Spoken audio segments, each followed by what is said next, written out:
Saya Dr. Amelia Misal yang pada hari ini akan menjadi pemandu acara serta moderator di seminar awam hari kedua dalam rangkaian acara WKD Rumah Sakit Khusus Ginjal Rashidah yang ke-2023. Sebelumnya Bapak Ibu izinkan saya untuk membacakan rundown acara kita pada pagi hari ini. Yang pertama kita akan mengawali acara kita dengan menyanyikan lagu Indonesia Raya, lalu dilanjutkan dengan menyanyikan Mars Rashidah, dan akan dibuka dengan doa oleh Saudara Dedi Dores Eskapners. Lalu akan dilanjutkan dengan pembacaan CV pembicara dan pemaparan materi. Setelah itu akan dilanjutkan dengan pemutaran video testimoni pasien dan akan dilanjutkan dengan sesi tanya-jawab. Bapak Ibu para peserta, saya harapkan dapat mempersiapkan pertanyaan karena nantinya akan ada pemilihan pertanyaan terbaik. 3 pertanyaan terbaik akan mendapatkan door prize. Baiklah, kepada tim IT saya persilahkan untuk menayangkan video Indonesia Raya. Terima kasih.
Baiklah, selanjutnya kita akan menyanyikan lagu Mars Rashidah.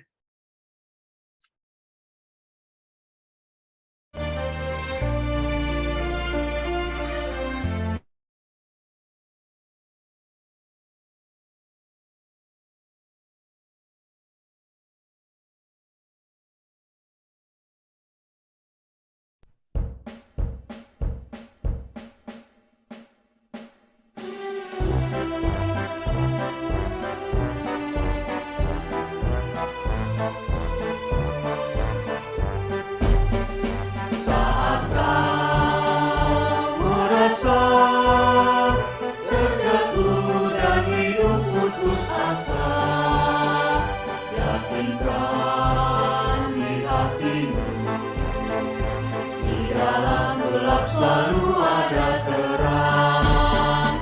Ini tempat yang tepat untuk semua keluh dan kesamu. Disiplin tetap semangat, kualitas hidup yang lebih sempurna. Rumah Sakit Rashidah melayani dengan suka. Rumah Sakit Rashidah melayani dengan cinta. Jangan menyerah dan terus melangkah. Tetaplah berkarya di dalam hidupmu.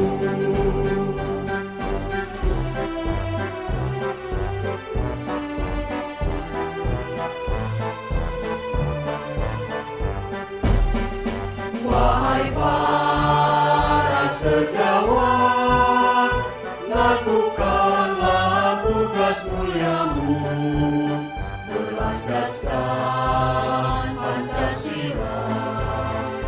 Kode etik jadi pedomanmu, mengabdi tulus ikhlas, perbedaan bukan hambatanmu.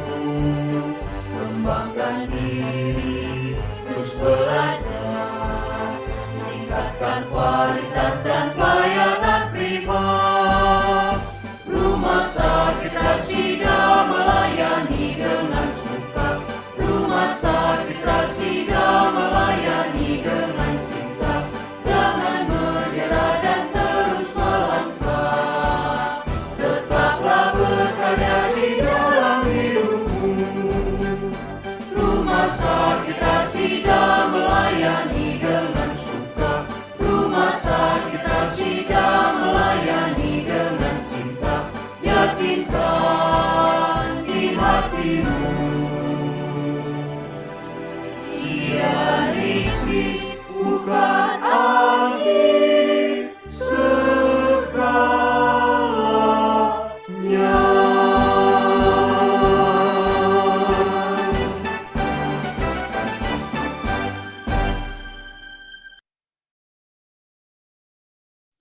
Terima kasih saya ucapkan kepada tim IT. Baiklah, untuk mendapatkan keberkahan dari acara kita, baiklah kita memulai acara kita dengan doa terlebih dahulu. Doa pada pagi hari ini akan dipimpin oleh Saudara Didi Dores, Escape Nurse. Kepada Saudara Didi Dores, saya persilahkan. Baik, bismillahirrahmanirrahim. Assalamualaikum warahmatullahi wabarakatuh. Selamat pagi, salam sejahtera bagi kita semua. Untuk memulai acara kita pada pagi hari ini, marilah sama-sama kita berdoa menurut agama dan kepercayaan kita masing-masing. Astaghfirullahaladzim, astaghfirullahaladzim, astaghfirullahaladzim, alladzi la ilaha illa huwal hayyul qayyum wa atubu ilaih. A'udzu billahi minasyaitonir rajim. Bismillahirrahmanirrahim. Alhamdulillahi rabbil alamin, assalatu wassalamu ala asyrafil anbiya'i wal mursalin wa ala alihi wa ashabihi ajma'in. Allahumma inna nas'alukal huda wat tuqa wal afaf wal ghina. Allahumma ighfir lana dzunubana wa liwalidayna warhamhuma kama rabbayana shaghira. Ya Allah, ya Tuhan kami, ampunilah dosa kami, dosa kedua orang tua kami, dosa datuk dan nenek kami, dosa seluruh keluarga kami, dosa seluruh guru-guru kami, dosa seluruh kaum muslimin dan muslimat, baik yang masih hidup ataupun yang telah meninggal dunia. Ya Allah, ya Rabbal Alamin, yang Maha Pengasih, yang Maha Penyayang. Pada hari ini kami masih melaksanakan seminar awam dalam rangka acara menyambut Hari Ginjal Sedunia. Ya Allah, bukakanlah hati dan pikiran kami agar kami senantiasa mudah menyerap ilmu yang akan disampaikan oleh narasumber kami, ya Allah. Ya Allah, ya Rabbal Alamin, Rabbi zidni ilman wa zidni fahman fid din wa dunya wal akhirah. Berikanlah kami pemahaman, berikanlah ilmu yang dapat bermanfaat di masa-masa yang akan datang. Allahumma aftah lana babal khair, bukakanlah kami pintu kebaikan. Wabal barakah, pintu keberkahan. Wabal ni'mah, pintu kenikmatan. Wabal rizki, pintu rizki yang sangat luas. Wabal ni'mah, wabal rizki. Allahumma inna nas'alukal huda wat tuqa wal afaf wal ghina. Allahumma inna na'udzubika minal hammi wal hazan. Ya Allah, kami berlindung kepadamu dari hal-hal yang menyedihkan dan menyusahkan. Wa a'udzubika minal ajzi wal kasal, dari sifat lemah dan malas. Wa a'udzubika minal jubni wal bukhul, dari sifat kikir dan penakut. Wa a'udzubika minal jubni wal bukhli wa a'udzubika min ghalabatid dain wa qahrir rijal, dari lilitan hutang dan orang-orang yang penindas, ya Allah. Rabbana atina min ladunka rahmah wa hayyi' lana min amrina rasyada. Rabbana hab lana min azwajina wa dhurriyyatina wa qurrata a'yunin waj'alna lil muttaqina imama. Rabbana atina fid dunya hasanah wa fil akhirati hasanah wa qina adzaban nar. Wa adkhilnal jannata ma'al abrar ya aziz ya ghafar ya rabbal alamin. Sallallahu alaihi sayyidina Muhammad wa alihi washabbihi wasallam, walhamdulillahi rabbil alamin. Demikianlah pembacaan doa pada pagi hari ini. Mudah-mudahan Allah ijabah niat dan doa kita. Saya akhiri, wassalamualaikum warahmatullahi wabarakatuh.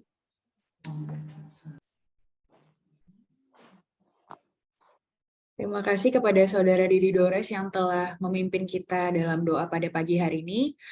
Baiklah Bapak Ibu, sebelum kita masuk ke dalam sesi pemaparan materi, terlebih dahulu saya akan membacakan CV pembicara kita pada pagi hari ini. Dr. Ella Rin Silva, Magister Kedokteran Paru, Spesialis Paru, lahir di Medan pada tanggal 15 April 1989. Beliau menyelesaikan pendidikan S1 di Kedokteran Universitas Sumatera Utara pada tahun 2010, lalu dilanjutkan dengan menyelesaikan profesi Spesialis Paru, Pulmonologi dan Kedokteran Respirasi pada tahun 2019. Pada saat ini beliau bekerja sebagai dokter spesialis paru di Rumah Sakit Siti Hajar, Rumah Sakit Khusus Ginjal Rashidah, serta Rumah Sakit Arta Medika Binjai. Baiklah, tanpa berlama-lama lagi, saya persilakan kepada Dr. Ella Rin Silva untuk memulai seminar awam hari kedua kita pada pagi hari ini. Terima kasih, Dr. Amel. Apakah suara saya terdengar? Terdengar, dokter? Ya. Assalamualaikum warahmatullahi wabarakatuh. Sebelumnya saya ucapkan terima kasih kepada Rumah Sakit Rashidah yang sudah mengizinkan saya hari ini untuk memberikan sedikit pemaparan tentang penyakit paru dan kaitannya dengan penyakit ginjal ya. Dalam rangka memperingati Hari Ginjal Dunia yang jatuh pada tanggal 9 ya, Dr. Amel. Ya, dokter. Ya. Nah, baiklah, untuk memulainya izin saya share screen ya.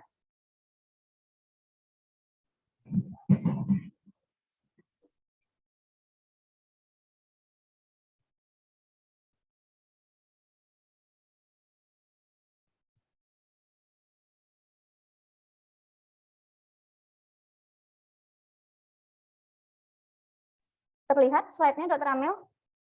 Terlihat, dokter. Ya, Assalamualaikum warahmatullahi wabarakatuh. Selamat pagi para peserta webinar awam pada pagi hari ini. Nah, hari ini saya akan sedikit membahas ya, agak lari topiknya dari untuk memperingati Hari Ginjal sebenarnya, tapi topik yang saya bawa ini tentang TBC, di mana TBC itu selain dia bisa mengenai paru, ternyata dia juga bisa mengenai ke tempat-tempat lain di luar paru ya, termasuk salah satunya di ginjal. Nah, dan gimana sih pengobatan TBC pada pasien ginjal? Kan pengobatannya banyak ya. Nah, di sini akan sedikit saya bahas, ada permasalahan nggak kalau kita obati pada pasien-pasien yang memang sudah gagal ginjal dan melakukan HD rutin. Nah, sebelumnya di sini saya akan memaparkan sedikit situasi TB di Indonesia tahun 2020. Nah, jadi untuk estimasi kasus TB itu sendiri, ternyata sudah ada kira-kira 845.000 kasus TB ya untuk di Indonesia pada tahun 2020, perkiraan kasus yang akan terjadi. Nah, sayangnya yang berhasil diobatin sampai sembuh itu baru 42%. Nah, ini yang menjadi sebenarnya bahaya untuk kita ya. Baru 42%, terus sisanya 68% lagi dari perkiraan 845.000 ini akan semakin menularkan kita. Nah, semakin banyaklah kasus TB semakin meningkat. Padahal 2030 akan berantas TB gitu ya kan. Nah, gimana mau kita berantas kalau misalnya estimasi kasusnya terus meningkat gitu. Nah, ada banyak faktor yang membuat kasus semakin tinggi. Salah satunya masih kurang kesadaran di antara kita ya, terutama masyarakat kita tentang apa sih itu TBC gitu. Masih banyak yang nggak tahu, masih banyak yang berpikir, aduh ini cuma penyakit guna-guna gitu. Nah, jadi ini mitos atau fakta sih TBC itu merupakan suatu penyakit guna-guna gitu. Atau mitos atau fakta nih ya, TBC itu karena diracunin. Nah, kenapa? Karena kebanyakan pasien-pasien mengeluhkan dia batuk berdarah, khusus kalau untuk TB paru gitu. Nah, kalau untuk TB yang lain seperti TB di ginjal, TB di kutis, tergantung lesinya gitu. Kalau di ginjal biasanya pasien mengeluhkan kencingnya kemerahan, atau kadang dia mengeluhkan nggak bisa BAK, nggak bisa buang air kecil, atau kadang mengeluhkannya sakit kalau buang air kecil gitu. Nah, jadi kebanyakan pasien ini mikirnya, aduh diguna-guna nih, bukan sakit nih, gitu. Karena dia udah berobat nggak sembuh, kenapa gitu kan? Nah, padahal bisa saja itu karena TBC gitu. Nah, Apa sih itu TBC? Nah, jadi TBC itu atau tuberkulosis merupakan suatu penyakit menular ya. Jadi ini penyakitnya menular, itu yang perlu kita ingat. Nah, yang disebabkan oleh infeksi bakteri. Nah, tapi bakterinya ini khusus, namanya Mycobacterium tuberculosis complex. Nah, kalau kita lihat dia seperti inilah kumannya itu, kuman batang dia, berbentuk batang, kecil-kecil. Nah, di sini kuman ini punya gimana ya, dia agak spesial gitu. Susah dibunuhnya, tapi masih bisa dibunuh gitu. Jadi sakit TBC ini bisa sembuh, cuman memang butuh waktu dengan pengobatan yang sedikit panjang gitu ya. Nah, ini untuk penularan TBC ya. Nah, jadi penularan TBC itu dia terjadi karena kita terhirup oleh kuman TB yang berterbangan di ruangan ya, di ruangan, di lingkungan kita gitu. Nah, penularannya dari mana? Penularannya itu bisa melalui ketika kita bicara. Jadi yang ditularkan itu adalah droplet dari saluran nafas kita, droplet yang keluar dari mulut kita, itu berupa percikan air ludah, Kak. Nah, itu akan keluar dan dia akan terbang-terbang di ruangan maupun di lingkungan bebas di luaran juga bisa. Nah, seberapa banyak yang keluar, itu bisa keluar melalui ketika kita bicara. Kalau kita bicara, itu sekitar 200 kuman akan keluar dari orang yang memang sudah ada kuman TB di dalam tubuhnya. Nah, ketika kita batuk, itu lebih banyak lagi, sekitar 3.500 kuman yang keluar. Nah, yang paling banyak itu adalah ketika kita bersin. Kenapa? Saat kita bersin, itu seluruh isi dari rongga paru-paru kita itu akan tercampak, terhembuskan keluar kumannya. Nah, itu bisa mengeluarkan hingga sampai 1 juta kuman. Nah, ketika kuman ini berterbangan di luaran, nah di situ dia akan terhirup melalui saluran nafas orang-orang yang sehat. Nah, menyebarlah dia sampai di tubuh kita. Ini akan terjadi perlawanan oleh sistem daya tahan tubuh kita. Nah, bagusnya ketika daya tahan tubuh kita bagus ya, orangnya akan sehat lagi gitu. Dia paling akan pusing-pusing, demam-demam di awal, terus sembuh karena daya tahan tubuhnya lagi bagus. Nah, ketika daya tahan tubuh sedang jelek, lemah, disinilah orangnya akan menjadi sakit. Siap demam dia batuk, nah kadang batuknya berdarah gitu. Kalau dia nggak TB paru, dia kadang ngeluhkan ada benjolan lah di kelenjar getah beningnya gitu. Atau kalau dia nggak ke paru, dia ke ginjal. Nah, nyerilah dia buang air kecil gitu, atau merah buang air kecilnya gitu. Nah, jadi TB ini ketika masuk sebenarnya dia bisa dia sembuh dengan sendirinya tanpa sampai kita jatuh sakit karena kumannya masuk, tapi kita nggak terinfeksi tuh, langsung dilawan. Nah, atau daya tahan tubuhnya nggak bagus, jadi nggak cukup melawan kuman TB-nya. Kuman TB-nya disitulah menjadi sakit TB. Ketika orang sakit TB dan tidak diobatin, dia akan melakukan proses ketika bicara kumannya keluar, batuk kumannya keluar. Ketika dia bersin juga kumannya keluar, terinfeksi lagi, infeksi nyebarin kuman-kuman lagi. Nah, yang perlu diketahui ya, kuman TB ini agak spesial tadi saya bilang. Dia agak bandel. Dia bisa bertahan di ruangan itu sampai berjam-jam. Sedangkan kena sinar matahari aja itu kumannya bisa terbang-terbang selama 3-5 jam di matahari, kena matahari. Konon lagi di dalam ruangan. Jadi kalau kita batuk dan kita nggak tahu lah TB atau bukan, tetaplah pakai masker ketika batuk, ketika berbicara, ketika kita lagi sakit lah pokoknya. Jadi kita pakai masker supaya kita nggak nularin ke orang-orang ya. Nah, ini dia tadi. Kalau kita sudah terinfeksi TB, kumannya kan masuk tuh ke tubuh ya, masuk ke tubuh kita, dilakukan sistem pertahanan tubuh. Nah, sistem pertahanan tubuh itu dikeluarkan oleh kelenjar-kelenjar ya, sel-sel pertahanan tubuh kita dari kelenjar-kelenjar getah bening ya. Jadi paling sering itu kumannya menginfeksi ke kelenjar getah bening dulu. Bengkak tuh di belakang telinga, kadang dok ada bengkak di belakang telinga ketika demam gitu kan. Nah, lama-lama kalau nggak diobatin, kumannya bisa nyebar. Atau dia hanya terfokus di kelenjar getah bening. Itulah yang sering pasien ngeluhkan ada benjolan di leher, benjolan di ketiak, gitu. Nah, dari kelenjar getah bening inilah dia bisa nyebar kemana-mana selain ke paru. Bisa ke saluran kemih. Nah, ke saluran kemih bisa di salurannya, bisa di kandung kemihnya, bisa di ginjalnya sendiri dia nginfeksi ya. Nah, bisa juga TB kena selain ke paru-paru ke kulit, TB kulit. Nanti kulitnya dia kayak ada lepuh-lepuh gitu ya. Nah, yang paling bahaya satu lagi selain ke paru adalah ke otak ya. Di sini pasiennya tiba-tiba nggak sadar, sakit-sakit kepala keluhannya. Terus terjadi penurunan kesadaran, nggak sadar dia. Rupanya sudah jadi penyebaran kuman TB di kepala. Jadi kuman TB ini dia bisa kena ke seluruh tubuh kita. Jadi TB ini nggak hanya TBC paru ya. Ini yang paling penting diketahui oleh masyarakat. TB tidak hanya TB paru, ada TB di luar paru ya, baik di kelenjar, di kulit, saluran pencernaan dan di selaput otak. Nah, ini saya mau sedikit jelasin tentang TB laten. Apalagi nih dok TB laten. Jadi TB laten ini berbeda dengan TB yang aktif ya. Tadi kan ada kita bahas ya, TB kalau daya tahan tubuhnya bagus, dia bisa nggak sakit. Nah, disitulah sistem daya tahan tubuh kita mengurung si kumannya. Mengurung si kumannya dalam suatu kayak lingkaran gitu ya, kayak dalam bola gitu. Di sini pasiennya dia tidak sakit, pasiennya sehat dan dia juga tidak menularkan ke orang-orang gitu karena kumannya tidur. Beda sama TB yang aktif, pasiennya sakit, kumannya bangun berkembang biak dan dia sangat menularkan. Nah, kalau dia sakit, kuman itu yang tadinya ditangkap sistem daya tahan tubuhnya nggak kuat, kumannya pecah dari lingkaran yang mengurung dia ini, ya udah dia akan nyebar ke paru kah, ke kepala kah, ke kelenjar kah, ke saluran kemih kah, kemana-mana gitu. Itu yang jadi sakit.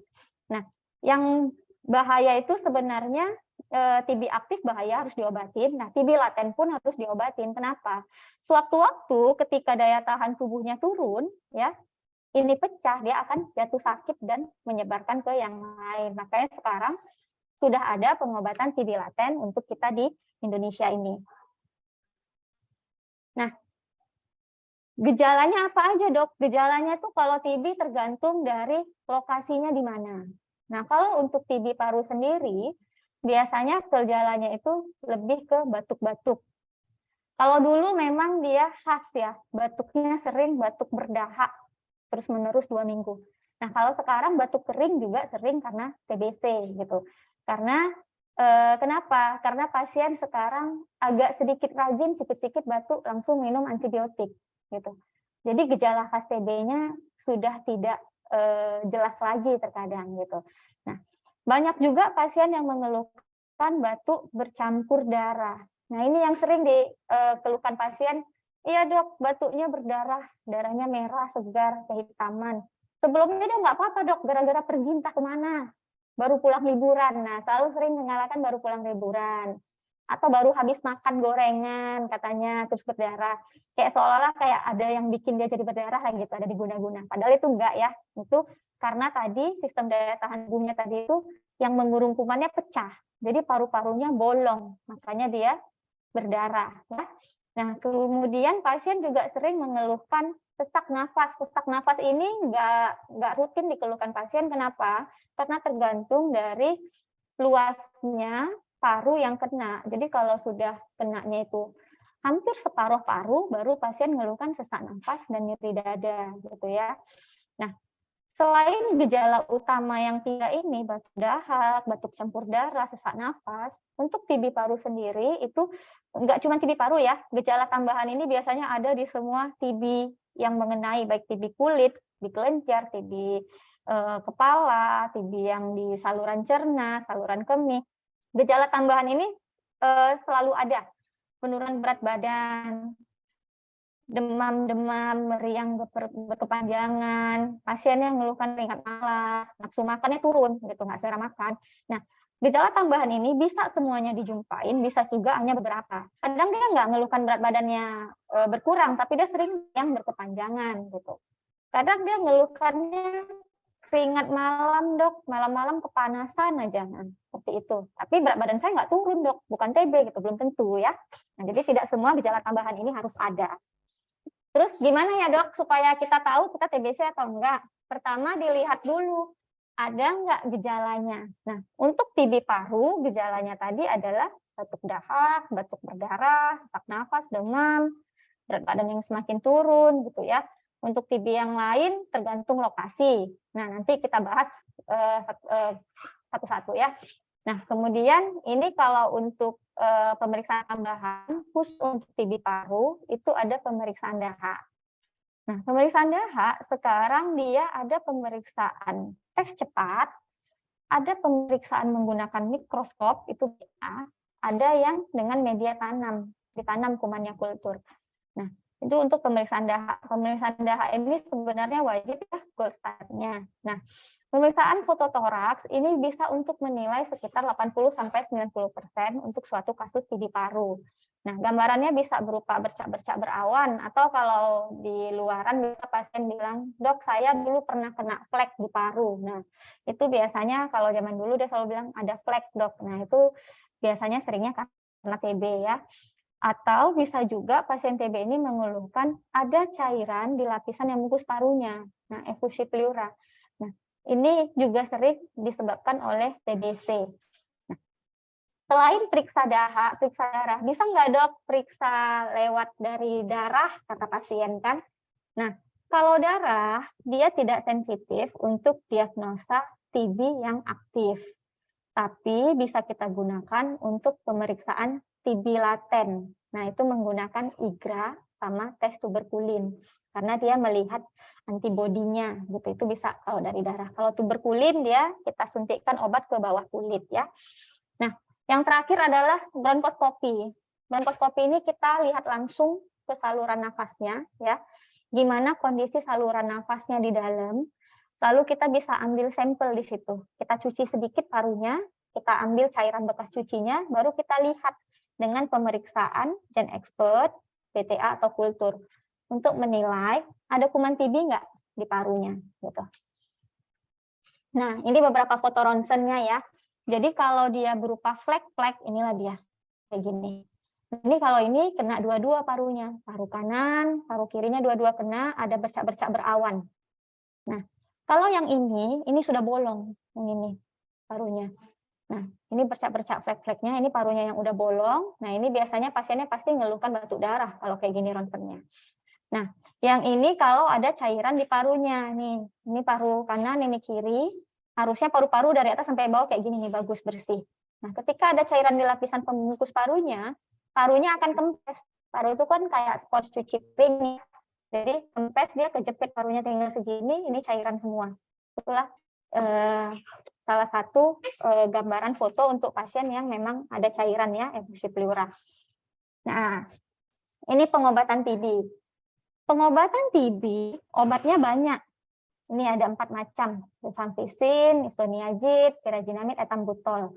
Yang diminum minimal 6 bulan. Jadi 6 bulan itu minimal, tidak wajib 6 bulan sembuh. Kadang kan pasien kan udah 6 bulan dok, tapi kalau klinisnya gejalanya belum perbaikan, ronsennya belum perbaikan, biasanya kita perpanjang pengobatannya. Jadi 6 bulan ini nilai minimal untuk pengobatannya. Nah, ini rifampicin, isoniazid, pirazinamid, etambutol kalau kita berikan obat yang lepasan. Nah, ketika kita berikan obat paket, kayak yang ngambil di puskesmas, inilah dia, warna merah. Dalam satu tablet merah ini ada 4 macam ini. Nah, ini yang merah hanya 2 bulan.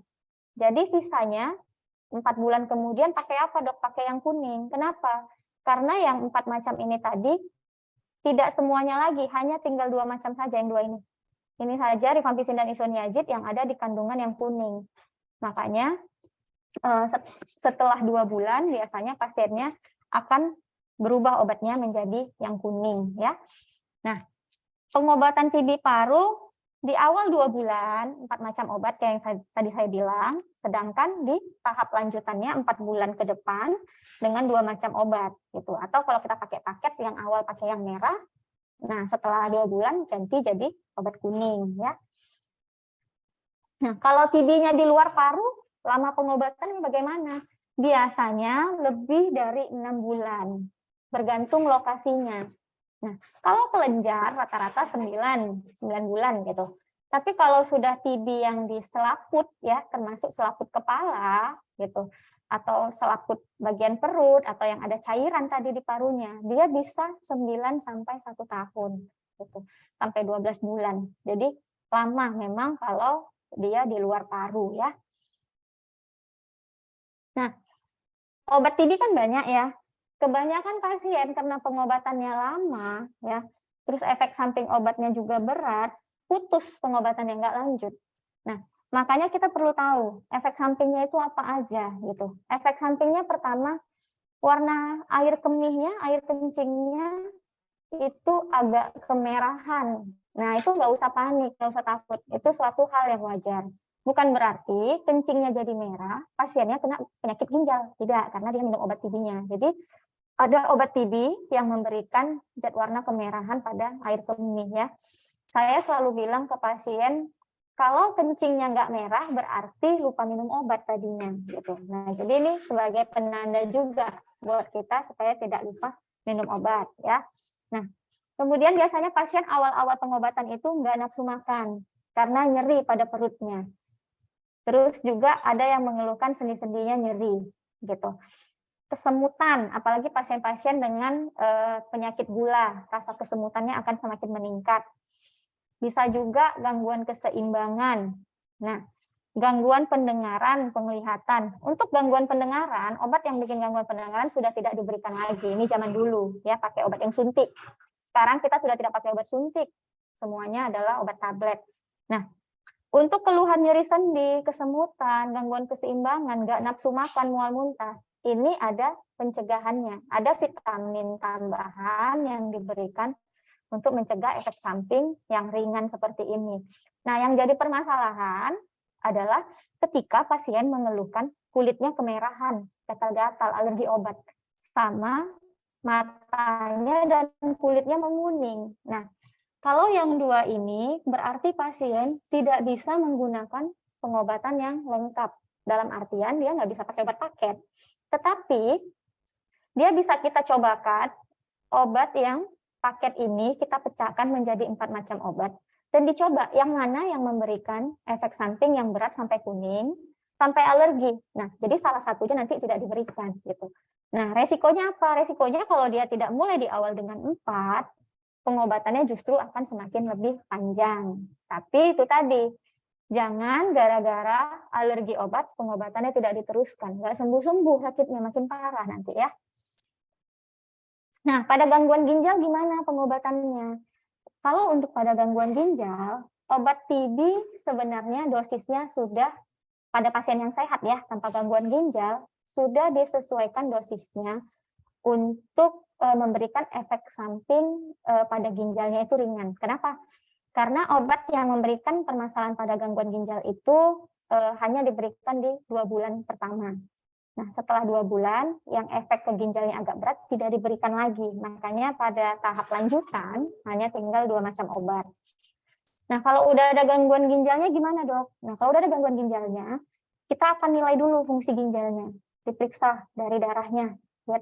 Lihat ureum kreatininnya, fungsi GFR-nya, fungsi ginjalnya, sudah berapa persen permasalahan kerusakannya. Gitu.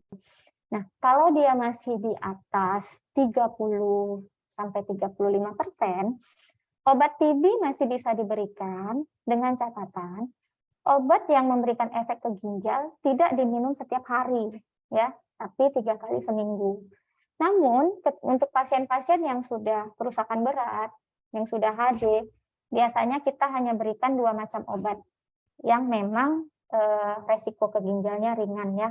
2 macam obat yang saya bilang tadi, yang memang resiko ke ginjalnya berat itu tidak diberikan lagi. Nah, dosis akan disesuaikan sesuai fungsi ginjal.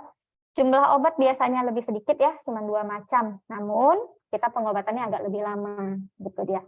Karena pengobatan 4 macam aja butuh waktu 6 bulan, konon lagi cuma 2 macam. Nah, kenapa harus diobatin? Kenapa minum obatnya harus teratur? Karena kalau tidak, pasien akan beresiko menjadi penyakit TB yang tidak mempan obat, multi drug resistant. Nah, kalau sudah tidak mempan obat, maka dia nggak bisa lagi pakai obat yang 4 macam tadi. Pengobatannya akan berganti dengan obat yang lebih keras lagi dengan efek samping yang lebih berat.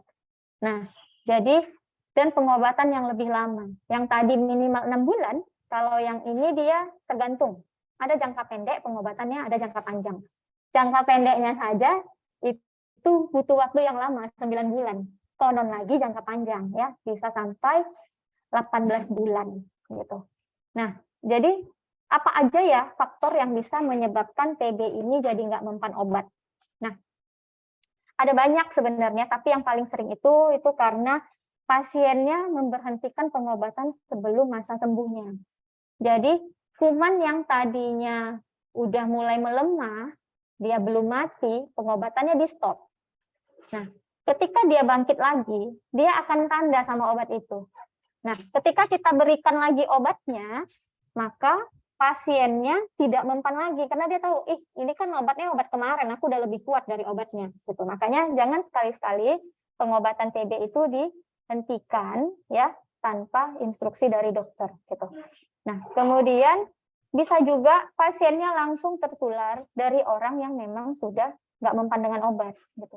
Langsung terkena kuman yang bandelnya. Gitu. Apalagi sekarang banyak kasus-kasus pasien minum obat yang putus berobat. Jadi pasti di tubuhnya sudah ada kuman yang bandel. Nah, kita ketemu dia, ya kita bisa tertular dari orang yang seperti itu, yang memang sudah di tubuhnya ada kuman yang resisten. Nah, ini terakhir ya, apa saja yang bisa kita lakukan untuk mencegah agar kita tidak terkena infeksi TB. Pertama, minum obat yang teratur untuk yang sudah sakit, ya, supaya tidak menularkan. Ketika dia bicara, batuk, bersin, dia nggak ngeluarin kuman untuk menularkan ke orang lain. Kedua, etika batuknya. Ketika batuk, tutup mulut. Ketika bersin, tutup mulut. Jangan pakai tangan. Ya, jangan pakai tangan. Kenapa? Karena nanti kita pakai tangan, kita lupa cuci tangan, kita pegang entah apa-apa di luaran sana, pegang pintu, pegang remote TV, apalah segala macam, itu jadi tempat penularan, ya, sumber penularan. Orang megang yang remote TV, handle pintu yang kita pegang tadi yang udah ada kumannya, dipegang orang gosok mukanya, masuk kumannya, gitu. Nah, jadi pakai tisu, sapu tangan, atau kita pakai siku kita, ya. Jadi nggak kena ke yang lain. Ketiga, jangan buang dahak sembarangan. Kenapa? Ketika kita batuk, kita buang dahak. Walaupun kita buangnya di tanah, di luaran, kalau itu ada kuman TB-nya, 5 jam kena matahari baru kumannya mati. Jadi harus buang di tempat pembuangan ya, seperti WC, kloset, disiram bersih. Jadi kumannya nggak terbang-terbang. Nah, ini dia. Jadi buang dahak ke lubang WC. Nah, yang terakhir adalah perbaiki ventilasi di ruangan, ya. Jadi jangan ruangan tertutup. Kan pakai AC, Dok, gitu kan. Kalau kita pakai AC di rumah, tetap sajalah kasih space waktu pagi hari untuk masuk udara biar terjadi pertukaran udara di rumah sehingga semakin sehat, ya. Nah, terakhir ini slogan dari Dinas Indonesia ya. Tos TB, mari kita temukan TBC dan obati sampai sembuh. Oke, Assalamualaikum warahmatullahi wabarakatuh. Terima kasih, saya kembalikan ke Dr. Amel. Baik dokter, terima kasih.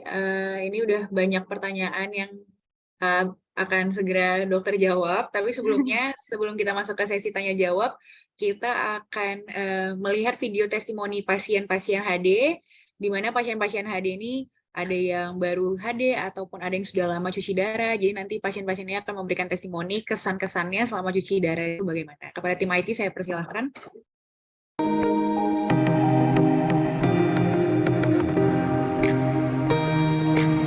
Halo sahabat ginjal, bertemu lagi dengan kami tim Testimoni HD dalam rangka merayakan Hari Ginjal Sedunia atau disingkat dengan WKD. Kali ini saya berada di lokasi Stadion Teladan. Kali ini kita bakalan mengulik sedikit cerita tentang pasien kita yang bernama David, bagaimana kesehariannya, bagaimana kiat dan motivasi beliau terhadap melakukan rutin cuci darah 2 kali seminggu. Penasaran bagaimana? Simak liputannya. Halo David, apa kabar hari ini? Halo. kita di sini mau sedikit mengulik ya bagaimana cerita tentang hidup dan bagaimana motivasi selama menjalani cuci darah, khususnya di rumah sakit Rasida. Iya. Abang kan masih muda nih, kira-kira udah berapa lama cuci darah di Rasida? Kalau saya sih udah jalan hampir 3 tahun. Oh iya. Dalam menjalani 3 tahun itu otomatis abang kan masih lajang. Otomatis kan selama masih lajang kan begitu banyak nongkrong di sana, nongkrong di sini. Apakah itu abang batasi atau tetap berlanjut? Seakan-akan tidak ada terjadi apa-apa gitu. Kalau sekarang sih kan karena saya udah terkena sakit ginjal gini kan. Kalau masalah nongkrong kesana kemari udah saya kurangi sih. Karena kan kalau sakit ginjal itu kan, dia itu udah capek jadi fisik juga udah agak berkurang gitu. Oh, jadi begadang dikurangi berarti pasti ya. Oke, mengenai minumnya. Otomatis kan abang di sini tadi abang bilang abang berolahraga, jalan santai, otomatis kan terik matahari memicu kehausan. Bagaimana cara abang memanage untuk minum? Uang minum sih saya segini sih 1 hari 1 malam. Sini untuk makan, untuk obat, semuanya lah. Pokoknya apa namanya? Apa bang? Takarannya Takarannya segini. segini 1 hari ya? 1 malam, 600 liter. Jadi sehari minumnya segini lah ya bang? Iya, segitu. Udah di sini minum obat, makan di sini, minum susu di sini gitu ya? Jadi abang ini soal minum patut dicontoh ya teman-teman. Bagaimana kalau misalnya abang soal makanan ataupun makanan yang dilarang? Kalau makanan yang dilarang sih, kita itu dilarang makan buah. Oke. Kita dilarang juga minum air kelapa. Terus garamnya juga dilarang, jangan terlalu asin. Pokoknya makanan dijaga lah supaya aku kan kebetulan kenanya dari hipertensi, jadi tensi harus diatur. Apa motivasi abang sehingga abang itu masih tetap bertahan untuk menjauhi larangan-larangan tersebut? Motivasi saya sebenarnya gagal ginjal itu ya bukan akhir dari semuanya. Kita masih bisa melakukan aktivitas apa aja. Yang terpenting kita ikuti apa kata dokter, kita jaga semua pola makan kita. Ya pasti kita bisa hidup sehat seperti orang-orang normal biasanya. Oke, itu kiat dan motivasi abang terhadap yang lainnya ya. Bagaimana pesan dan kesan abang terhadap calon-calon yang ingin cuci darah tapi takut? Enggak, aku takut mati karena biasanya kalau cuci darah itu udah akhir dari segalanya gitu. Apa pesan abang terhadap mereka? Kalau pesan-pesan saya sih buat orang yang lagi Yang bakalan mau cuci darah tapi mereka takut gitu kan. Sebenarnya jangan takut sih, karena cuci darah itu sih membantu kita sih sebenarnya. Karena kan ginjal kita udah nggak berfungsi, jadi kita harus mengeluarkan cairan dari paru-paru dulu. Makanya harus dicuci, jangan takut. Sebenarnya cuci darah itu nggak sakit. Tetap semangat aja sih ya. tetap semangat aja ya. Abang kan masih single, maksud saya abang masih lajang, masih anak muda seperti itu. Dukungan keluarga bagaimana bang? Apakah mempengaruhi motivasi abang dalam menjalankan cuci darah 2 kali seminggu? Iya pastinya loh. Pasti ya. Untuk itu sama untuk memberikan semangat, jangan menyerah. Pokoknya untuk aja. Oke, kali ini tadi abang ini berpesan sama pasien dan calon pasien. Dan bagaimana motivasi abang atau pesan abang terhadap yang masih sehat nih yang nonton ini? Kalau yang masih sehat sih, Apa yang mesti mereka lakukan supaya tidak terjadi sedemikian rupa? jaga pola makan sih, pola makan, pola hidup, jaga kesehatan, jangan begadang. Pokoknya pola hidup itu penting lah. Iya, ya. Oke Bang David, dari Bang David ini kita banyak sekali mempelajari masukan-masukan yang mulai dari jaga kesehatan, jaga pola tidur, jaga pola makan, banyak sekali. Bang David, kami mengucapkan terima kasih sama Abang ya, sejauh ini Abang memberikan waktu kepada kami untuk berbincang-bincang mengulik sedikit kehidupan Abang. Terima kasih ya Bang ya.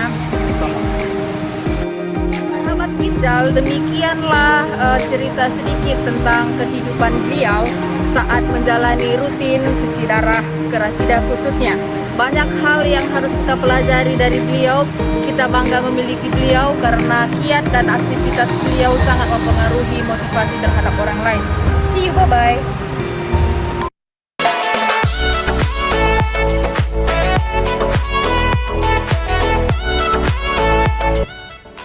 Halo sahabat ginjal, ketemu lagi lagi dengan kami. Nah, jadi ceritanya dalam rangka perayaan World Kidney Day, kita mau jalan-jalan ke rumah salah satu pasien kita yang ada di Belawan.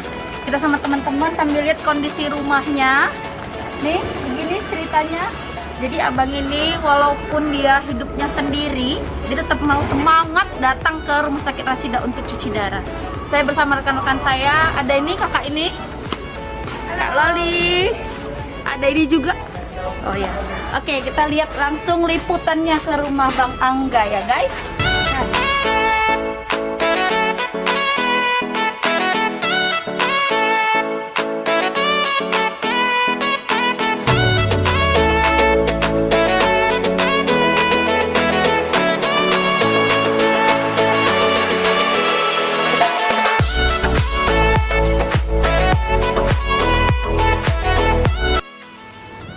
Halo sahabat ginjal, bertemu lagi dengan kami tim Testimoni HD dalam acara rangka Hari Ginjal Sedunia atau disingkat dengan WKD. Dan kali ini kita berada di Belawan, khususnya di rumah pasien kita yang bernama Bang Angga.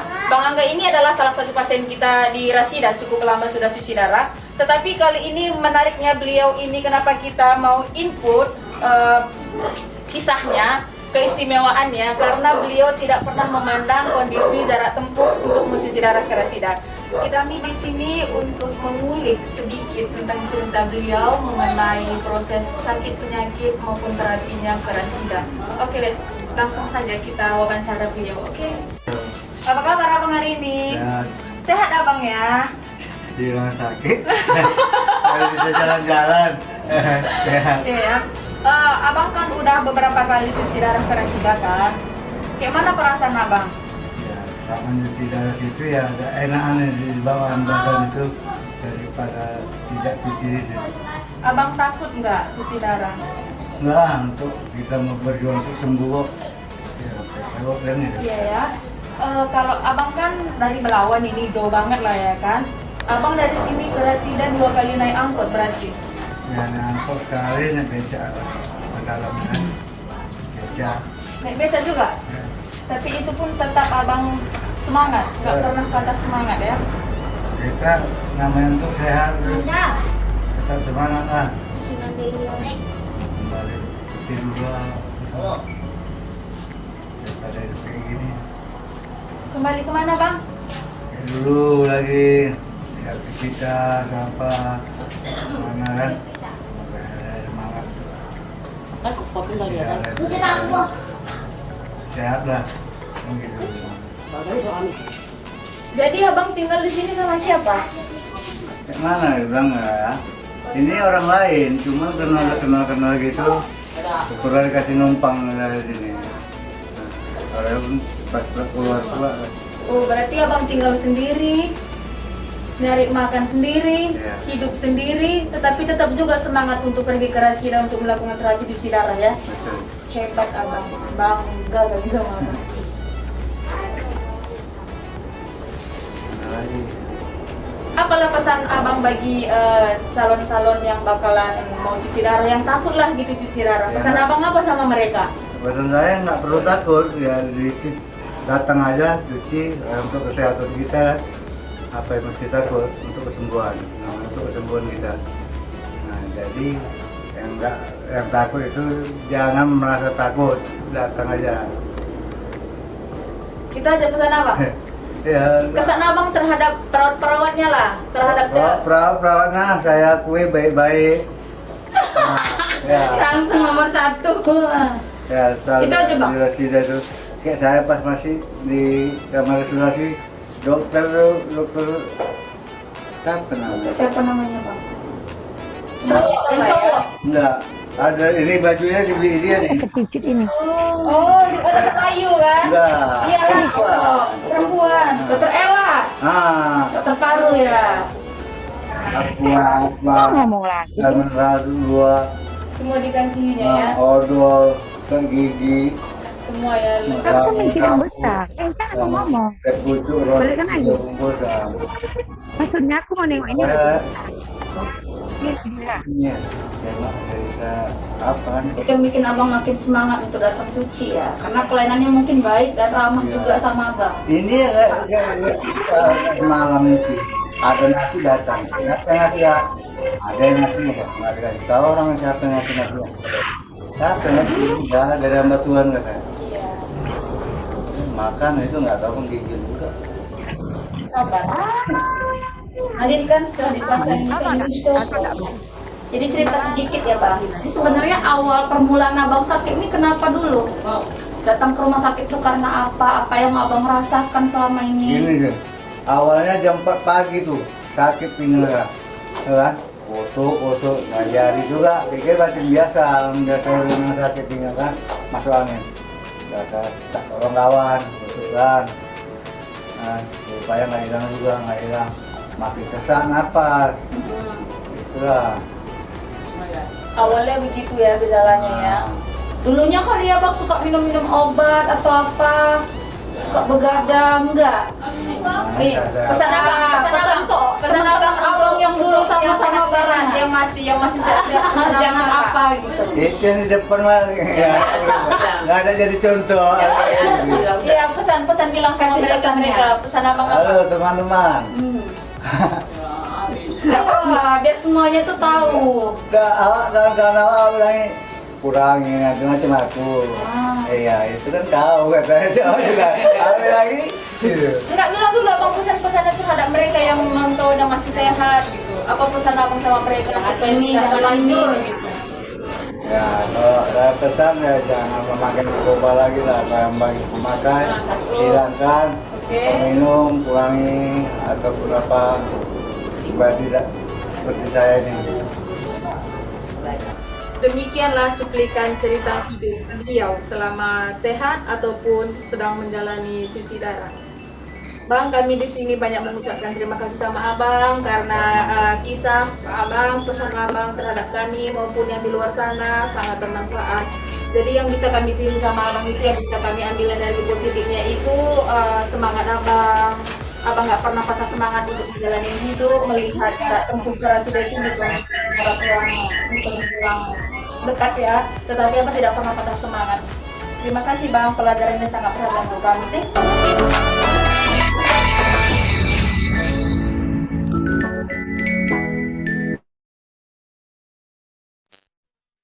Oke, baiklah. Terima kasih saya ucapkan kepada seksi testimoni yang sudah menampilkan testimoni pasien dengan sangat baik sekali. Baiklah, sekarang kita akan masuk ke sesi tanya-jawab, Bapak Ibu. Yang pertama, pertanyaan dari Dewi. Orang tua saya divonis PPOK. Tiap hari minum obat PPOK, tapi setiap malam itu mengalami kesulitan tidur. Apakah memang seperti itu? Apakah ada kemungkinan kalau PPOK itu berubah menjadi TB pada orang lanjut usia? Saya persilahkan dokter. Ya, terima kasih Dr. Amel atas pertanyaannya. Nah, jadi kalau PPOK itu sebenarnya berbeda ya dengan TB. Untuk PPOK sendiri itu suatu penyakit obstruksi saluran nafas yang kronik. Nah, jadi struktur saluran nafasnya yang menjadi masalah, rusak dia. Yang harusnya diameter saluran nafas kita besar ya, gini, dia mengecil kalau PPOK. Nah, jadi biasanya terkait dengan sulit tidur bisa saja ya, karena dia kecil gini, pada saat ada infeksi di pasiennya, dahaknya numpuk, makin kecil lagi gitu. Kalaupun diobatin, PPOK ini memang dia bisa terkontrol, tapi tidak bisa sembuh total gitu. Nah, jadi kalau kita obatin yang udah kecil ini, mungkin dia menjadi agak longgar, tapi tidak balik semula. Nah, sulit tidur biasanya terkait karena pada saat kita tidur, itu kan saluran nafas kita dahaknya numpuk, penuh di situ. Nah, ketika dia numpuk, otomatis saluran yang udah kecil tadi makin tersumbat, jadi pasien akan kesulitan bernafas. Bisa saja sulit tidurnya karena itu. Nah, kalau memang sulit tidurnya karena sesak, mungkin ada kaitannya dengan PPOK-nya. Tapi kalau bukan karena sesak nafas, dia sulit tidur, tidak ada kaitannya dengan PPOK. Itu yang pertama. Yang kedua, hubungannya dengan TB paru, pasien PPOK beresiko untuk terinfeksi TB paru. Kenapa? PPOK itu kan dia saluran nafasnya rusak ya, tadi kayak saya bilang, diameternya rusak. Nah, otomatis harusnya di saluran nafas itu dia ada bulu-bulu halus untuk membuang kuman. Nah, pada PPOK bulu-bulu halus itu rusak. sehingga kuman yang masuk tidak akan bisa dibersihkan, dibatukkan untuk keluar. Numpuk di situ, jadi resiko untuk terinfeksi TB-nya lebih besar pada pasien dengan PPOK dibandingkan pasien non-PPOK. Mungkin itu, Dr. Amel. Baik, dokter, terima kasih. Berikutnya ada pertanyaan dari dokter Alia Lubis, ini dokter HD kita ya, dokter. Izin bertanya, dokter, apakah TB bisa menulari anak-anak jika kita tidak sakit? Misalnya saat kita merawat orang TB aktif. Yang kedua, apakah anak yang menderita TB paru bisa menularkan anak yang lain pada saat bermain ataupun minum dari botol minum yang sama? Terima kasih, dokter. Oke. Nah, TB pada anak terutama anak yang di bawah 5 tahun ya, itu bisa beresiko tinggi untuk tertular TB, termasuk TB laten. Nah, baik TB aktif maupun TB laten, anak-anak di bawah 5 tahun itu termasuk resiko tinggi. Jadi khusus anak di bawah 5 tahun, untuk kita mengobati suatu TB laten, kita harus pastikan dulu TB aktifnya ada atau tidak, gitu, sebelum kita obati TB laten. Karena memang anak-anak termasuk orang dengan faktor resiko tinggi. Apalagi kita merawat pasien dewasa dengan TB aktif. Nah, jika anak-anak dekat dengan pasien dewasa yang TB aktif itu, yang tinggal serumah ya, mungkin kita bilang kamarnya dipisah kok dok, gitu. Tapi yang dirawat itu apa di kamar aja? Otomatis dia kan keluar-keluar ruangan, dia berbicara, dia batuk, dia bersin di ruangan tersebut. Selagi dia belum diobatin, itu akan sangat menularkan. Nah, tapi ketika dia sudah diobatin, kuman akan melemah, ya, resiko penularan juga berkurang. Nah, kuman yang dikeluarkan ketika dia bicara, bersin batuk, ketika dia sudah diobatin setelah 2 minggu, itu akan berkurang jumlahnya ketika dibatukkannya. Makanya, kalau ada pasien yang batuk-batuk di rumah, udah lebih dari 2 minggu, pastikan kena TB apa enggak. Nah, ketika kita sudah obatin, udah 2 bulan, dahak yang tadinya positif sudah negatif, nah di situ resiko penularannya sudah tidak berat lagi. Tapi kalau dia belum diobatin sama sekali atau baru mulai pengobatan, itu virulensinya masih sangat-sangat kuat dan sangat beresiko untuk mengenai ke anak-anak. Nah, kalau untuk terkait pada saat bermain-main, sudah pasti ada ya tukar-tukaran dari minuman, karena dia tadi memang penularannya melalui di droplet saluran nafas kita gitu. Jadi dari alat makan pun bisa tertular gitu ya, air liur kita gitu semuanya. Itu mungkin itu dari saya, Dr. Amel. Baik, dokter, kita masuk ke pertanyaan berikutnya. Izin dokter, dari Ruspika Sinaga mau bertanya apakah pasien TB usus sudah pasti pasien TB paru juga? Dan apakah sama pengobatan TB usus dengan TB paru? Dan setelah minum obat 6 bulan, apakah ada kemungkinan TB usus dapat berulang kembali? Terima kasih, dok. Nah, ya, kalau untuk TB usus, bisa nggak dok bersamaan dengan TB paru gitu ya tadi pertanyaannya? Bisa bersamaan, bisa tidak. Nah, jadi ada dia murni terkena TB usus aja, TB parunya tidak. Ada dia kena dua-duanya. Nah, jadi untuk semua pasien dengan TB ekstra paru, harus kita pastikan dulu TB parunya ada atau tidak dengan pemeriksaan fotoronsen. Nah, ketika TB parunya ada, ya kita obatin. Untuk obat dia sama. Tidak ada perbedaan obat TB paru dengan obat TB usus ataupun TB lainnya. Yang berbeda hanya di lama pengobatannya saja. Gitu. Jadi semua pasien TB ekstra paru harus kita singkirkan dulu ada atau tidak TB usus, TB parunya, TB parunya. Nah, untuk resiko untuk reinfeksi kembali setelah menjalani pengobatan lengkap itu ada ya. Nah, jadi semua pasien TB ya ada resiko untuk dia reaktivasi kembali. Kenapa? Kayak yang saya bilang tadi, ada beberapa kuman yang dia memang tidak bisa dibunuh. Dia yang tidur. Kuman yang laten tadi, dia tidur. Nah, pada pasien yang TB aktif saja pun ada kuman yang memang agak sulit dibunuh, dia tidur, dia dorman di dalam sistem pertahanan tubuh. Nah, itu sewaktu-waktu bisa aktif. Apa yang menyebabkan dia aktif? Ketika daya tahan tubuh kita tidak baik, gitu. Jadi memang setelah penyembuhan TB sudah sembuh ya, itu kita harus ada evaluasi setelah 6 bulan pengobatan. Nilai ulang, ada nggak tanda-tanda kambuh? Kalau untuk TB paru, fotoronsen, gitu ya. Nah, kalau untuk TB di luar paru memang agak sulit untuk mengevaluasi ulangnya gitu. Tapi kalau untuk TB kelenjar kita bisa dengan bantuan USG lihat di kelenjarnya. Kalau usus memang agak invasif lah dia jadinya. Apakah dengan endoskopi seperti itu. Untuk lihat ada luka nggak di situ gitu ya. Nah, mungkin itu dari saya, Dr. Amel. Baik dokter, jadi kalau misalnya ada pasien-pasien dengan TB ekstra paru gitu kan dokter, apakah kita perlu melakukan screening juga? Apakah kira-kira si pasien ini ada TB paru juga atau tidak gitu?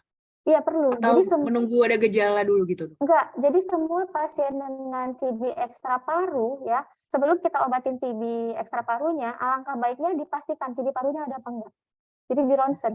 Jadi semua pasien TB ekstra paru itu anjurannya adalah tetap di ronsen. Kenapa? Karena ada beberapa literatur mengatakan ya, pasien dengan TB paru disertai TB ekstra paru, lama pengobatannya sesuai dengan TB paru. Gitu. Tidak perlu dia berlama-lama untuk sampai ke TB ekstra parunya gitu. Jadi ikutin lama TB paru. Oke, baik dokter.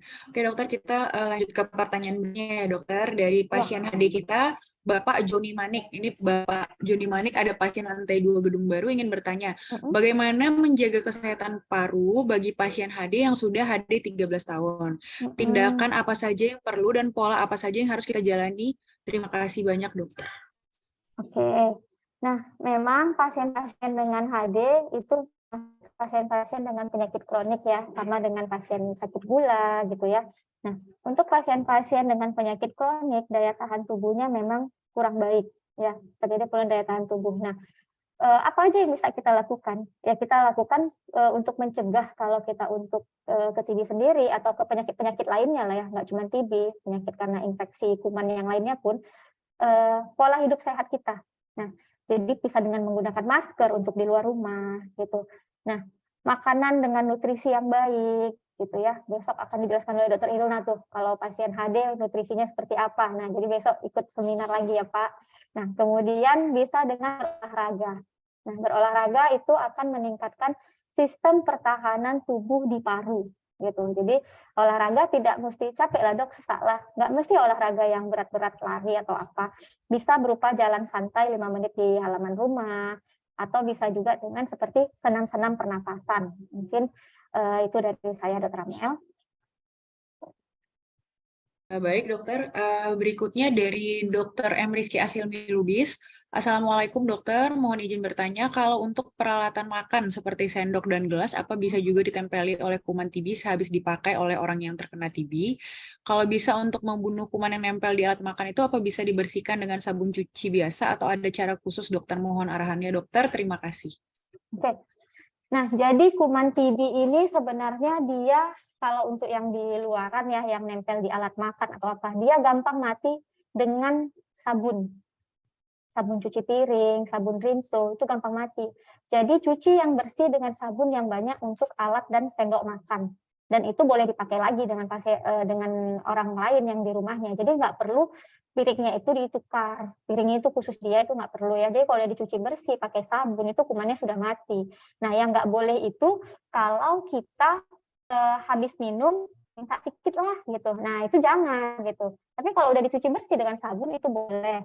Nah, ini sekalian saya jelasin juga ya selain itu, untuk pasien-pasien yang tadi kan ada saya sampaikan untuk buang dahak itu di WC ya. Mungkin kalau kita malam capek lah dok balik ke kamar mandi gitu kan.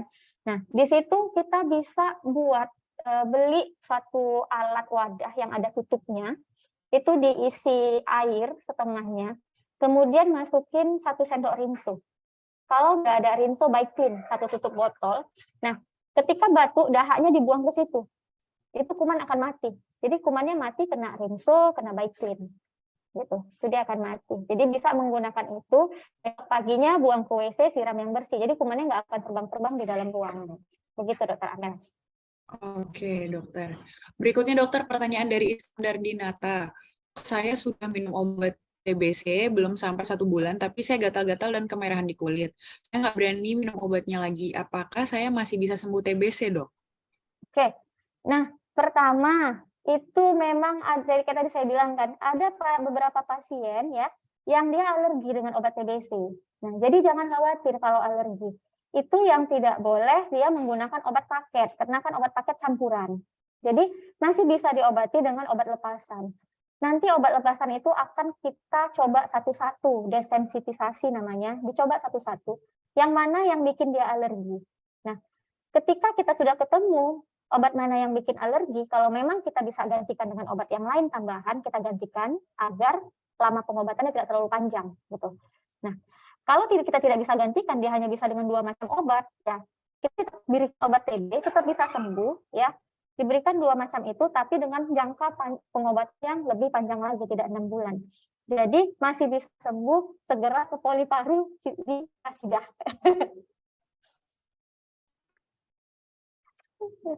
Oke, makasih dokter. Kita lanjut ke pertanyaan berikutnya ya dokter. Iya, Mel. Halo Dok Ella, izin bertanya, anak saya sudah konsumsi obat TB selama 9 bulan, dihentikan DSA karena sudah ada perbaikan BB dan nafsu makan, namun memang ronsen saat 9 bulan tidak banyak berubah hasilnya dari ronsen awal dan ronsen 6 bulan. Jika sekarang curiga ada reinfeksi kembali, apa saja pemeriksaan yang bisa dilakukan dokter? BB seret, nafsu makan minim, mantuk terakhir masih positif, tes dahak belum mampu anaknya. Apakah jika tes ronsen kembali mampu memberi gambaran dokter? Kasih dok. Oke. Nah, jadi pertama, kalau untuk pengobatan TB ya, bisa TB klinis ditambah radiologis kita obatin walaupun dahak negatif. Kedua, memang standar itu pemeriksaan dahak. Nah, untuk pasien-pasien yang reinfeksi, memang ada pasien yang sembuh tanpa bekas. Ada pasien yang sembuh dengan bekas. Kalau ini kan tadi anaknya sembuh dengan bekas ya, tidak banyak perubahan foto 6 bulan dan 9 bulan. Nah, tindakan awalnya ketika keluhan kembali lagi, kita bisa foto ronsen dulu. Kita lihat, ada perubahan yang bermakna nggak dari foto yang sekarang dengan foto yang sebelumnya. Nah, kalau memang ada perubahan yang bermakna, kita bandingkan dengan klinisnya. Sesuai nggak dengan klinis untuk TB-nya kambuh lagi. Gitu. Nah, setelah itu adalah periksa dahak. Kalau dahaknya tidak dapat ya, agak sulit untuk anak, itu biasanya ada dia pemeriksaan kumbah lambung, tapi agak terlalu invasif, atau kayak bronkoskopi, terlalu invasif, biasanya pasien pun tidak mau gitu. Nah, jadi kalau untuk yang seperti ini case-nya, karena dia ada lesinya ya, ada bekas yang lama, di situ bukan cuma kuman TB yang bisa aktif lagi, tapi di tempat lukanya itu kuman-kuman lain juga bisa bersarang di situ, gitu, membuatkan gejala batuk dan segala macamnya yang mirip ke arah TB juga. Jadi ada tempatnya kita berikan antibiotik dulu 2 bulan. Setelah kita berikan antibiotik 2 bulan, tidak ada perbaikan gejala dan tidak ada perbaikan foto ronsen, di situ baru ada tempatnya untuk kita obati kembali TB-nya. Gitu. Bisa saja TB-nya aktif lagi. Gitu. Mungkin itu Dr. Amel? Baik dokter, jadi dokter kalau sekarang misalnya pasien-pasien bahkan pasien dewasa pun masih ada yang kesulitan untuk mengeluarkan dahak. Nah, sebenarnya sekarang yang menjadi golden standard dalam pemeriksaan TB itu apa yang bisa kita gunakan, dokter? Gold standarnya ya pemeriksaan dahak. Jadi kalau dahaknya nggak ada, itu kalau di Indonesia memang masih belum di cover sama BPJS ya. Jadi terkendala untuk pengambilan sampel dengan bronkoskopi untuk TB. Tapi kalau untuk di luar Indonesia itu sudah jalan pemeriksaan bronkoskopi, kita bal, kita cuci itu parunya, baru diambil sampelnya dari situ. Itu yang kita periksakan, aspirat dari saluran nafasnya, aspirat dari parunya, itu yang diperiksakan untuk pemeriksaan gen expert ataupun kultur. Karena gold standarnya tetap sumber infeksinya yang diambil. Gitu. Jadi dokter, tetap harus diambil. Kalau misalnya pun pasiennya nggak bisa mengeluarkan dahak, tapi dari foto toraks ternyata ini kesannya TB aktif misalnya, itu tetap kita bisa memberikan pengobatan OAT ya dok? Iya, kalau gambaran fotonya khas TBC, ya gambaran foto khas TB, itu tetap bisa kita berikan obat TB klinis namanya jadi tidak TB terkonfirmasi bakteriologis, tapi TB klinis. Nah di situ ada tempatnya, gitu kita kasih obat TB. Oke dokter, kita lanjut pertanyaan berikutnya ya dokter. Apakah TB yang di luar paru juga dapat menular? Nah, TB yang di luar paru bisa menular kalau pasiennya disertai dengan TB paru, gitu. Karena memang penularannya melalui droplet saluran nafas. Gitu. Ada yang tidak melalui droplet ya, seperti TB kutis yang sedang aktif ada nanahnya. Nah, kalau kita tersentuh sama nanahnya itu kita bisa kena. Jadi memang harus ada sekret yang mengandung kumannya yang mengenai kita, baru kita tertular. Nah, jadi kalau dia TB ekstra paru ya disertai dengan TB paru, udah pasti bisa menular. Tapi kalau nggak ada TB parunya, lihat dulu TB ekstra paru yang mana. Bisa nggak kita mengenai dengan sekret yang ada kumannya, gitu. Kalau kena kayak TB kutis lagi ada nanahnya dia ya tertular. Gitu. Jadi harus ada sekret yang ada kumannya kena ke kita baru kita bisa tertular. Oke dokter, pertanyaannya dari Cikaumoy, Maaf dokter, mau bertanya apakah untuk usia 69 rentan tertular batuk? Karena saya punya perawat, dia batuk tak kunjung baik. Apakah itu TBC? Dan ada pengaruh untuk ginjal saya. Kadang-kadang batuk saya keras tidak berdahak sama seperti perawat saya. Apakah itu TBC? Nah, belum tentu ya. Di usia 69 tahun bisa saja PPOK gitu. Karena kita tidak hanya laki-laki yang merokok yang beresiko jadi PPOK, wanita pun sekarang sudah beresiko karena kita perokok pasif ya. Terkena asap rokok dari yang merokok dan juga asap-asap yang lainnya termasuk asap dari kita ketika masak juga itu beresiko untuk terjadi PPOK. Jadi batuk yang terus-menerus pada usia tua belum tentu TB gitu. Tetap aja kita harus periksa. Jika tidak, kalau kita sudah batuk lebih dari 2 minggu tidak ada perbaikan, segera ke rumah sakit periksa ke dokter. Karena banyak faktor yang memungkinkan untuk menjadi penyakit, apakah TB atau bukan TB tapi jamur gitu, atau bakteri yang lain atau penyakit paru kronik seperti PPOK. Jadi belum tentu. Baik dokter. Berikutnya dari Dr. Hot dari Rumah Sakit Vita Insani. Apakah pasien CKD stage 5 dengan TB paru wajib makan obat TB paru? Kalau dia terbukti TB paru aktif, wajib makan obat TB paru. Gitu. Dan kita akan sesuaikan dosis dan obat TB-nya sesuai dengan fungsi ginjal pasiennya. Gitu. Mungkin tidak pengobatan lengkap dengan rifampicin, ethambutol, dan pirazinamid. Mungkin hanya rifampicin dan isoniazid saja dengan pengobatan yang lebih panjang dari 6 bulan. Jadi tetap diobatin kalau ada TB paru aktif.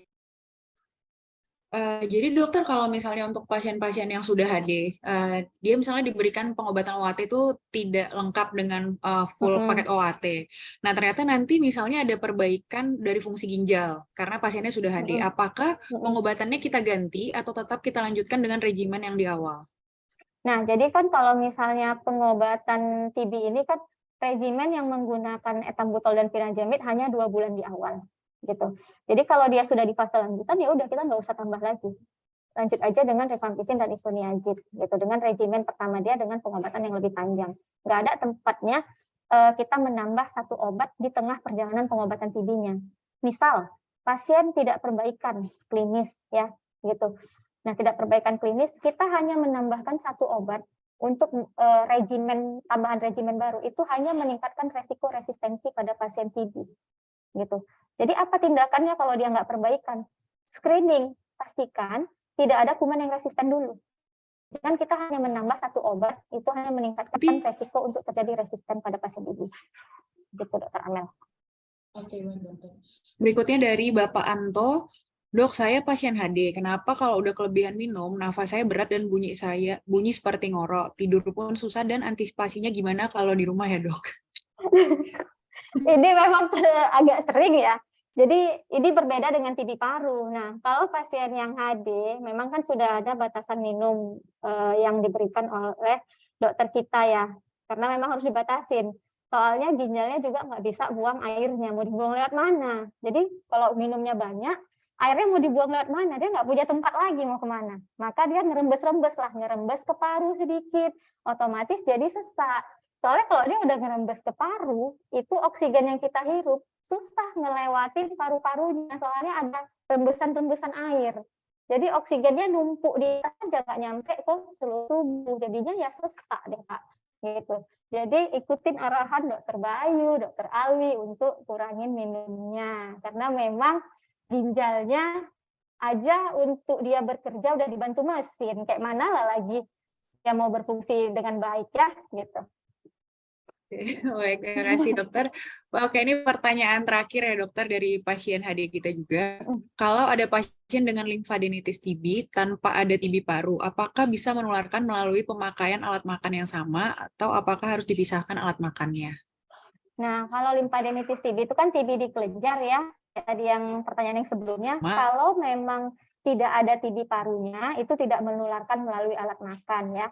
Hanya kalau ada TB paru saja baru tertular melalui alat makan. Tapi kalau limfadenitis TB, lihat dulu itu di kelenjarnya benjolannya itu ada pecahan nggak gitu. Kalau dia benjolannya sudah pecah ya, itu pasti ada nanah atau sekret-sekret cairan-cairan yang keluar dari benjolan di kelenjar getah beningnya. Nah, itu yang harus diwaspadai, jangan terkena cairan tersebut. karena itu bisa menularkan ke kita apakah kena TB kulit atau TB yang lain gitu. Nah, atau kita terpegang itu terus kita gosok-gosok hidung, masuk deh ke saluran napas kita, kena TB paru, padahal di rumah TB kelenjar gitu. Jadi penularannya tidak melalui alat makan kalau tidak ada TB parunya. Oke, baik dokter. Topiknya sangat menarik sekali karena banyak yang bertanya, tapi kita sudah sampai di penghujung acara Bapak Ibu. Sebelumnya saya akan mengumumkan 3 penanya terbaik. Yang pertama ada dari Dewi, yang kedua Ayu, dan yang ketiga Ruspika S. Bagi ketiga nama yang telah saya sebutkan dapat melampirkan nomor handphone di chat box. Nanti kami dari tim panitia akan menghubungi Bapak Ibu sebagai 3 penanya terbaik. Baiklah, sebelum kita masuk ke sesi dokumentasi, saya akan memberikan kesimpulan dari seminar awam kita pada pagi hari ini. Yang pertama bahwa penularan TB terbanyak jumlahnya ketika kita bersin, sehingga penting sekali untuk kita mengetahui etika batuk ataupun ketika kita bersin. Lalu berikutnya, TB itu tidak hanya di paru saja, tetapi bisa di kulit, saluran pencernaan maupun di selaput otak. Untuk TB laten itu adalah TB yang pada saat kuman tidur, sehingga jika kita sehat, maka kita tidak akan dapat terinfeksi, terkecuali tidak dapat menularkan ke orang-orang, terkecuali daya tahan tubuh kita pada saat itu rendah. Lalu berikutnya ada TB aktif, ketika daya sistem imun kita rendah, maka itu dapat aktif dan kita dapat terkena TB. Lalu gejala pada TB yang pertama itu sebenarnya tergantung lokasi, tapi 3 gejala utamanya adalah batuk berdahak lebih dari 2 minggu, lalu batuk bercampur darah, dan berat badan turun. Lalu cara mendiagnosa TB dapat melalui gejala yang dikeluhkan oleh pasien, lalu dapat melalui dahak, bisa dengan cara cepat, mikroskop maupun secara kultur, lalu dapat melalui fototoraks dan darah, walaupun darah itu tidak sensitif untuk TB. Lalu berikutnya pengobatan itu 2 bulan pertama kita minum 4 macam obat dan 4 bulan berikutnya 2 macam obat. Dan bagi pasien yang sudah mengkonsumsi OAT atau obat-obatan anti-TB itu diharapkan meminum secara tuntas, jangan berhenti di tengah jalan karena ditakutkan dapat menjadi MDR atau multi drug resistant. Nah, pencegahan apa saja yang dapat kita lakukan? Yang pertama, minum obat secara teratur, tidak putus di tengah jalan, lalu menerapkan etika batuk dan memastikan ventilasi tempat tinggal kita itu baik dengan jumlah yang baik juga. Baik, itu saja dokter. Terima kasih kami ucapkan kepada Dr. Ella Rinsilva yang pada pagi hari ini telah memaparkan materi dengan sangat baik. Kepada Bapak Ibu saya persilahkan untuk menghidupkan kamera agar kita melakukan sesi dokumentasi.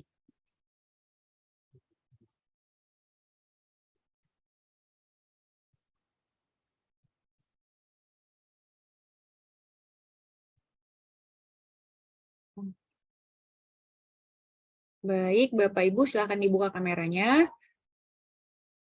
Oke, 1, 2, ya. Oke, 1 kali lagi Bapak Ibu. Oke, 1, 2, 3. Oke, terima kasih Bapak Ibu atas kehadirannya pagi hari ini. Terima kasih juga bagi para partisipan yang sudah bertanya. Jangan lupa untuk mengikuti besok hari terakhir sesi seminar awam, tentu saja dengan topik yang tidak kalah menarik, yaitu gizi pada pasien HD. Terima kasih, selamat pagi.